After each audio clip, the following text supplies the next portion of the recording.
I'm going to try not to get too carried away because I expect the Cleveland Browns to select Shedeur Sanders with the first pick in today's second round of the NFL draft. But like the way, you know, the analysis of Shedeur Sanders and the way he's being discussed by pundits is just crazy to me, man. Like, you know, I keep hearing, you know, oh, he doesn't have the strongest arm, or he doesn't have the athleticism that jumps off the page. And so, like, last year or 2 years ago, we drafted Anthony Richardson, who has all of that, but can't play the position. And Shedeur has everything else supposedly you need: toughness, leadership, intelligent, pre-snap read, post-snap read, anticipation throws, accurate with the football. He has all of that, but we don't draft him. And like throughout my life, I've seen, you know, teams draft people like Josh Rosen and Brady Quinn and like wild people. And we've seen quarterbacks who don't have athleticism that jumps off the page. Like, listen, I know the league has changed, whatever, cool, like, I get all that. But like, the quarterback position is still a quarterback position. The last quarterback to beat, Jalen Hurts beat Patrick Mahomes in the Super Bowl this year. But the last quarterback to beat him before that was Tom Brady, who's not athletic at all and considered the GOAT. Like, the position is the position. Yes, I love Lamar Jackson. He's my favorite player. But, like, you need someone to understand pre-snap, post-snap, rotations, and coverage. Throw with anticipation. Accurate with the football. He had no running game and no offensive line. And he was getting, you know, the crap beat out of him, and he still completed 77% of his passes.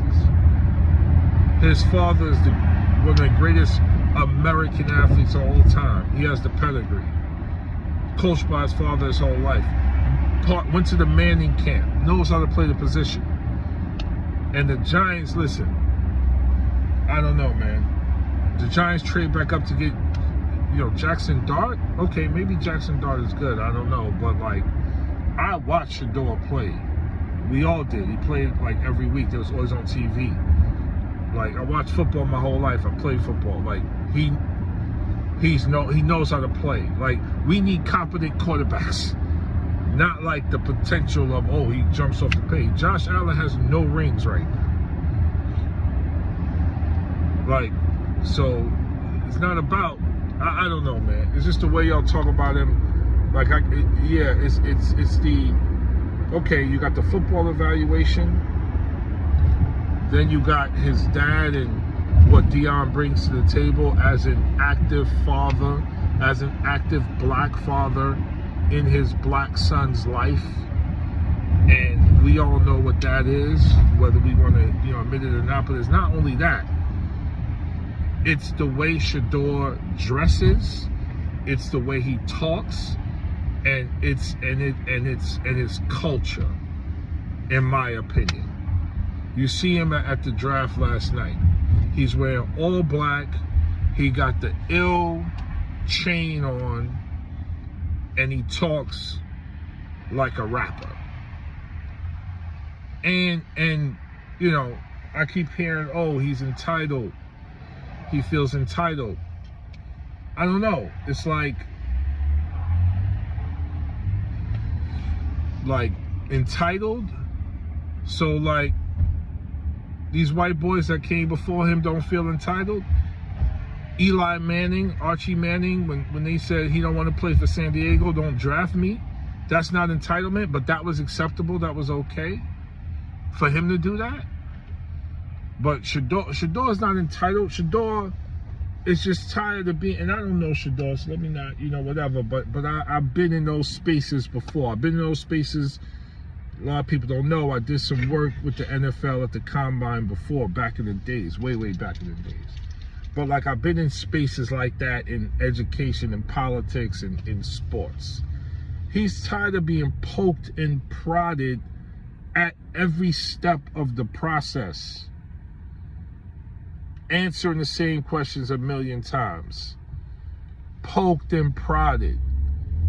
What a lot of these GMs, and not just the GMs, the scouts, the people involved in these evaluations and the drafts and all that, a lot of those people, they want you as a player to submit to them in the process, whether consciously or subconsciously. They want you to submit. They want to feel like you've submitted to them. You know, that's what they want.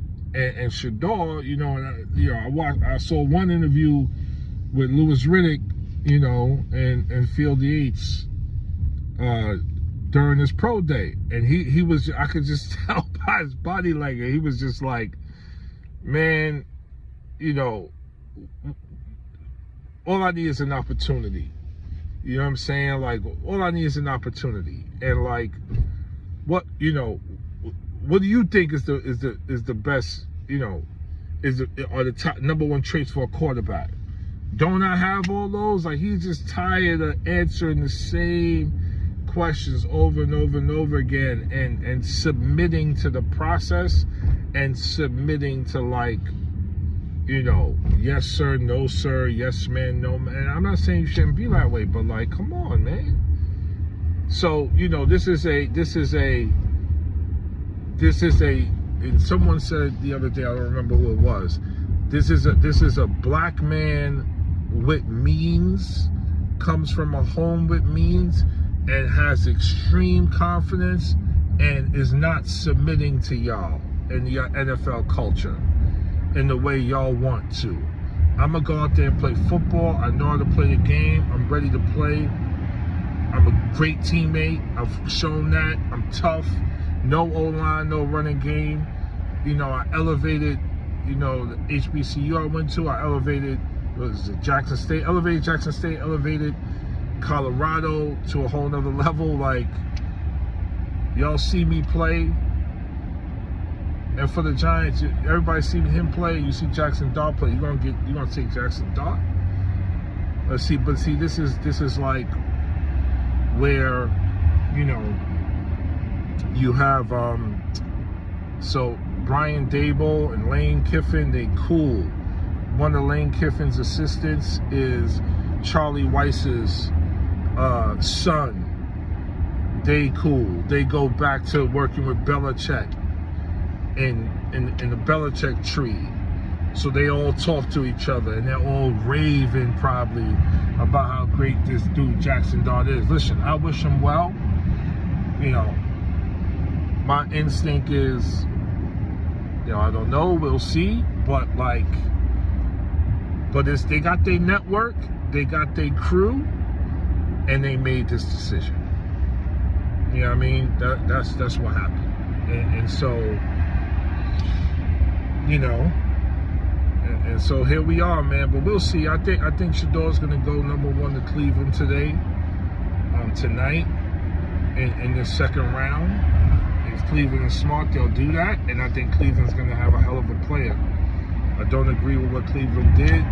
Trading, I mean, they got a haul for him, but you traded away a pick to get a blue chip in Travis Hunter. And then you picked the D tackle, I forget from what team, and you don't get Genty. So there was 3 blue chips: Travis Hunter, Abdul Carter, and Genty. You had the #2 pick. You don't get none of those 3, but you do get more picks. So we'll see. I don't know. These teams be bugging. Listen, it's always an inexact science. Teams screw this up all the time. I just take it personal, and maybe I shouldn't, but I take it personal when I see someone like Shedeur Sanders, you know, because he talk a certain way and because he wears gold chains and his pops is Dion and he don't want to submit to y'all white shit, you know, he's gonna slip in the draft. And you're telling me it's based on the evaluation. Like, you didn't watch the games and watch him play and see him play. Like, it's crazy. Peace.